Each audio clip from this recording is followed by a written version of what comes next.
Hello friends, welcome to Virtue Oto's channel. I'm Virtue Oto, and on this channel I share videos on food business. I also share videos on NAFDAC registration process in Nigeria. Kindly subscribe to my channel, hit the notification button so that when I post new videos you will be informed. I want to say thank you to all our subscribers, both new and old. We're almost at 2,000 subscribers and I am thankful. In today's video, I'll be sharing with you how underpricing can kill your food business. Yes, underpricing can kill your food business. If you're in the food industry, you want to listen to this. Currently, the prices of things, food items, food ingredients, food products are on the increase, and I feel this is the best time to talk about underpricing and how it can destroy your business. Current cost of flour is 45,000 in some locations, while sugar has skyrocketed to 75,000 naira for a bag of sugar. So you cannot afford to underprice your food products or your baked goods. You cannot afford to underprice. Underpricing occurs when a business sets prices lower than what is considered reasonable or necessary to cover the value of the product and the production cost, or even generate a sustainable profit margin.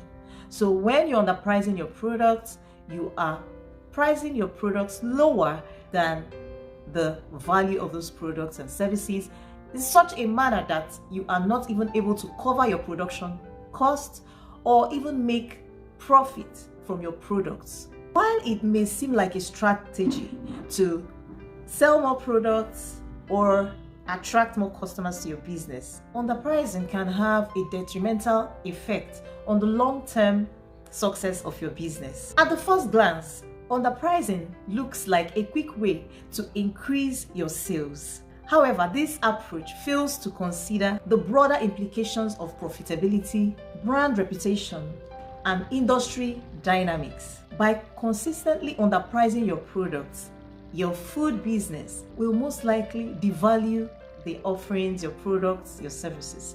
It will also attract price-sensitive customers who may not even be loyal, and ultimately decrease your profit margin. Underpricing may offer short-term benefits, but the long-term is more worse and detrimental to the health of your business. Food business must resist the temptation of underpricing their product. Instead, focus on providing value, maintaining profitability, and building a sustainable business model that benefits both the customers and the business. We are in business actually to make profit. So if you do not make enough profit, you're not able to pay your workers, you're not able to sustain the business, you're not able to even afford to buy ingredients for production. You can't afford your production cost, you can't afford your overhead cost, you can't afford to expand your business, you can't afford to invest in different kinds of training for you as the MD of the company and also your staff. There's a whole lot more you can do with profit, and we are all in business for profit. So the moment you start underpricing your products, you'll find out that you can't make enough profit to sustain the business, and before you know it, you're out of business.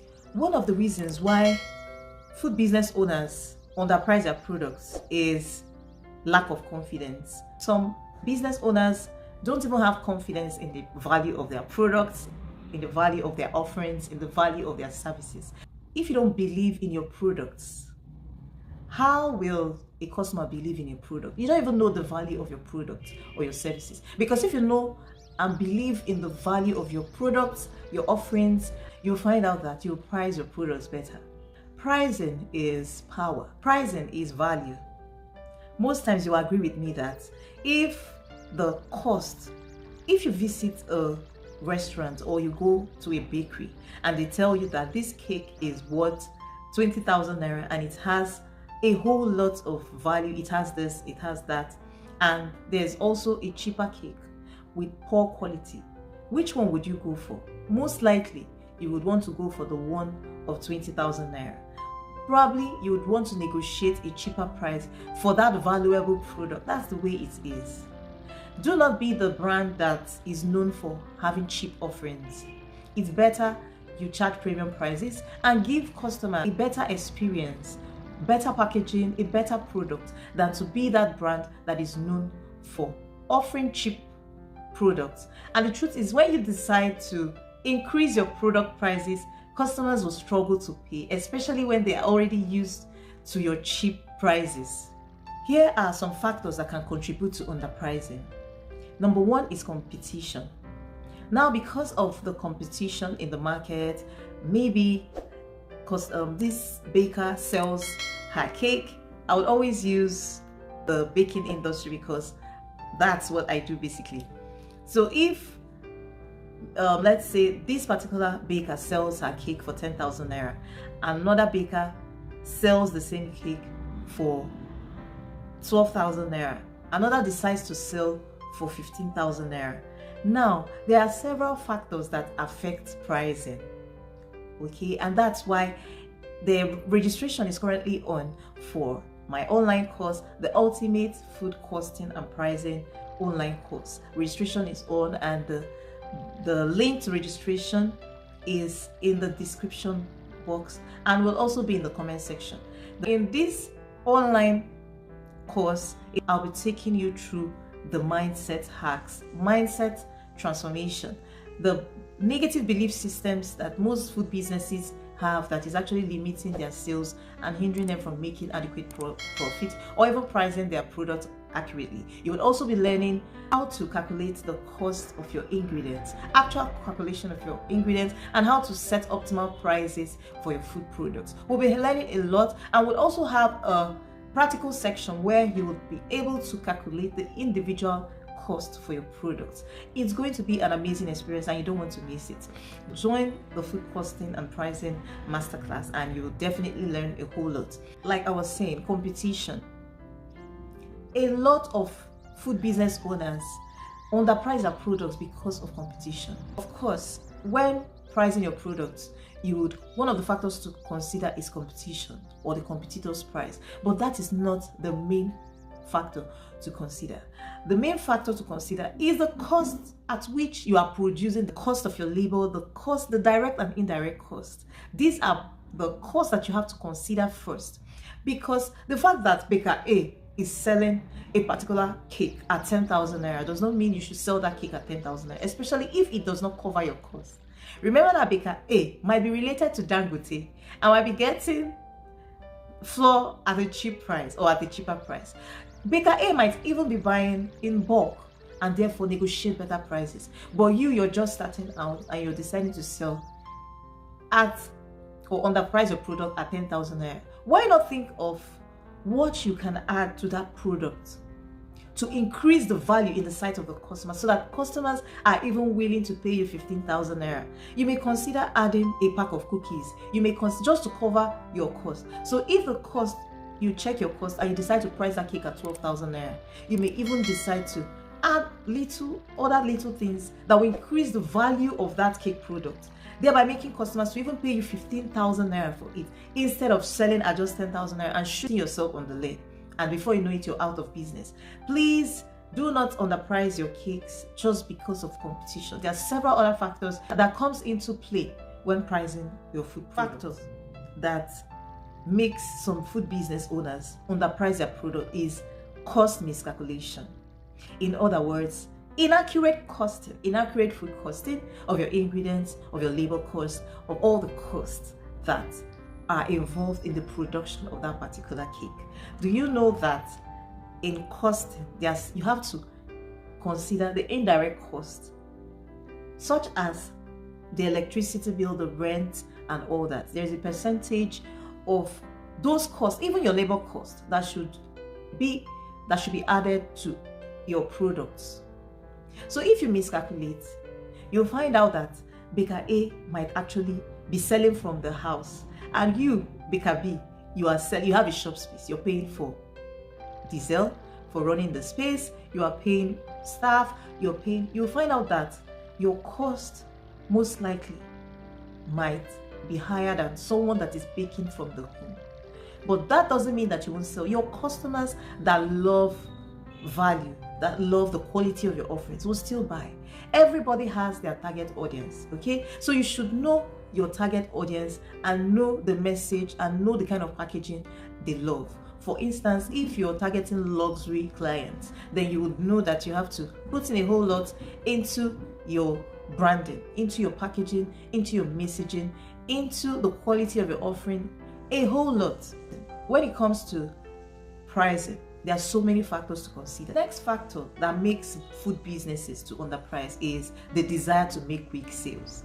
Yes, when you underprice your products, most likely you make a lot of sales. But the fact still remains that if you are not able to make profit, that same business will go down the drain.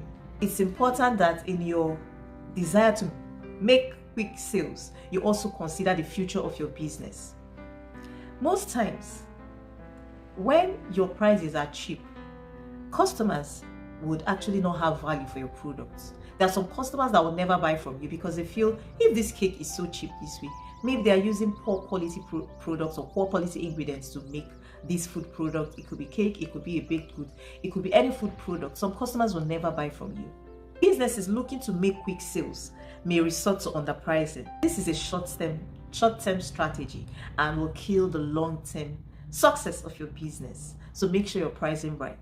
Like I mentioned earlier, one of the factors that make businesses underprice their product is lack of confidence, and that comes in your perception of value.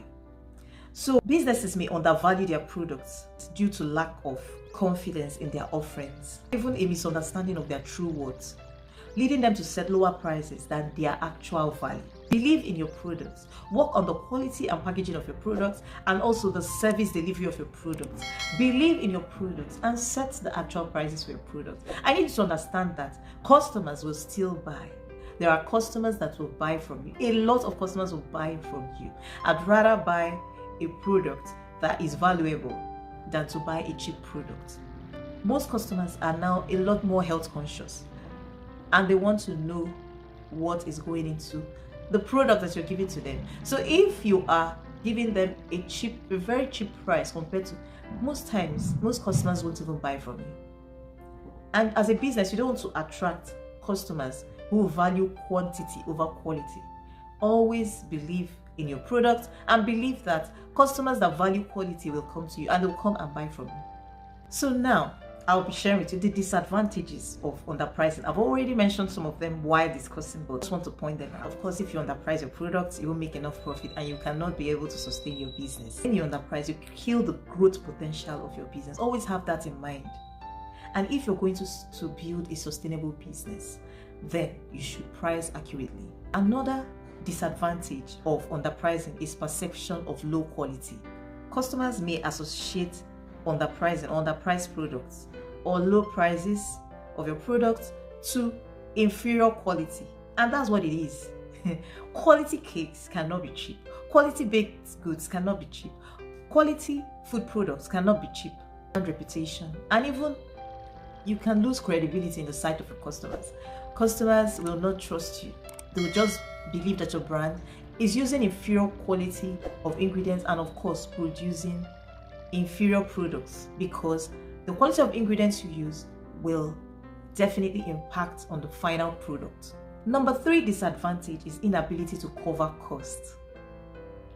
When you're underpriced, most times you can even hardly cover your cost of production, your labor cost, your overhead cost, that's your indirect cost. You may not even be able to buy raw materials in bulk. There are a whole lot you lose by underpricing your products. You're unable to cover your operating costs. Number 4, difficulty in raising prices. Once customers are accustomed, or once customers get used to your low cheap prices, it's difficult for you as a brand to increase the prices of your products without losing the customers or losing their loyalty. These are the backsides to underpricing your products. Always think long-term when pricing your products. Next point is long-term damage to the food industry. I feel the baking industry in Nigeria is experiencing this, because how can a baker charge as low as 20,000 naira for a wedding cake, maybe a 3-tier wedding cake, 30,000 naira for a 3-tier wedding cake? When all bakers keep underpricing their products, it would devalue the baking industry. So that most times you have to think long term. It will devalue the food industry. There's so many things that comes into pricing, and one of I always keep mentioning the baking industry because I've experienced this a whole lot. A customer comes and tells you, this baker charges 15,000 naira for so cake, and you're probably charging 25 or 20, 22 or 20,000 or even 30k for that cake. They will keep telling you, but before you know it, these bakers are out of business. So please don't devalue your products and don't devalue the food industry in whatever country you are watching from. While underpricing may offer short-term benefits, its long-term consequences can be very severe. Food businesses must resist the temptation to underprice their products. Instead, focus on providing value, maintaining profitability, and building a sustainable business model that benefits both the company and its customers. I hope you enjoyed this video. Let me know your thoughts on this in the comment section. Kindly share this video to your community, also subscribe if you haven't subscribed yet. On this channel I share videos of food business and NAFDAC registration process. Thank you for watching.